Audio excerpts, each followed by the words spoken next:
Double ইঞ্জিনের সরকারে ক্রমাগত বৃদ্ধি পাচ্ছে মহিলা বিরোধী অপরাধের সংখ্যা। সেই রকমই গতকাল আমরা রাজ্যের একটি জনপ্রিয় পত্রিকার মাধ্যমে জানতে পারি যে বটতলা এলাকা থেকে এক গৃহবধূকে, 28 বছর বয়সী এক গৃহবধূকে দুজন যুবক তাকে তুলে নিয়ে গিয়ে তার সঙ্গে গণধর্ষণ করে এবং একই সময় আমাদের বটদোয়ালি বাধারঘাট এলাকায় একটি নাবালিকা মেয়েকে, ক্লাস 9-এ পড়া নাবালিকা মেয়েকে এক যুবক তুলে নিয়ে যায় এবং তার সঙ্গে শ্লীলতাহানি করে, তার গায়ে সিগারেটের ছেঁকা দেয় এবং দুটি কেসেরই মহিলা থানায় মামলা হয়। কিন্তু এখন পর্যন্ত অপরাধীদের বিরুদ্ধে কোনো রকম পদক্ষেপ গ্রহণ করেনি পশ্চিম মহিলা থানার পুলিশ এবং রাজ্যের পুলিশ প্রশাসন।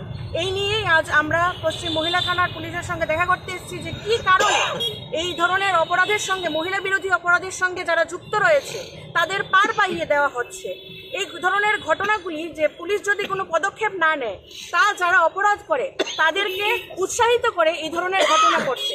এবং রাজ্যে আমরা দেখতে পাচ্ছি যে মহিলা বিরোধী অপরাধ বাড়ছে, কিন্তু যারা দোষী রয়েছে তাদের মনে প্রশাসনকে নিয়ে কোনো রকম ভয় ভীতি নেই।